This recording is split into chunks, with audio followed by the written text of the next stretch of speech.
Do you think RTI Act is dead today?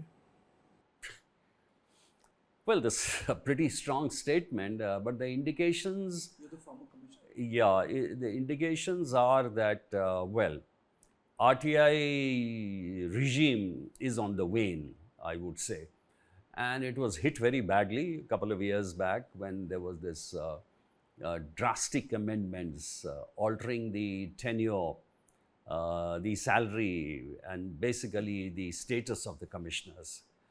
So when they were equivalent to the election commissioner, almost all the perks of the Supreme Court judge, then they had the authority, they had the power to call any secretary to government of India before them. But today they themselves have become equated with the secretary. Then there are a lot of issues, questions where I don't know, the loyalty part still exists with many of the commissioners who have been posted.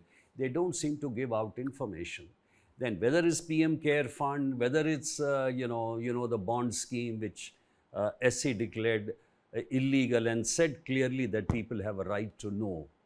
If these basic issues are not being looked into by the commissioners, then yes, and there is a massive pendency.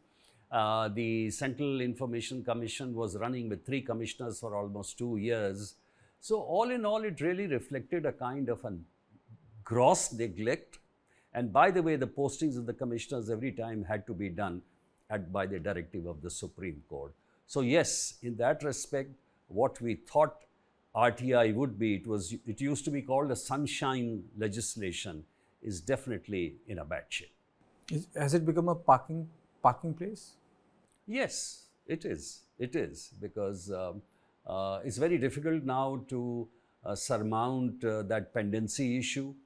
And there is hardly anything which comes out in the papers of any landmark judgments, like political parties being designated as coming under the ambit of RTI in 2013. Certainly in that respect, it has now become a parking place.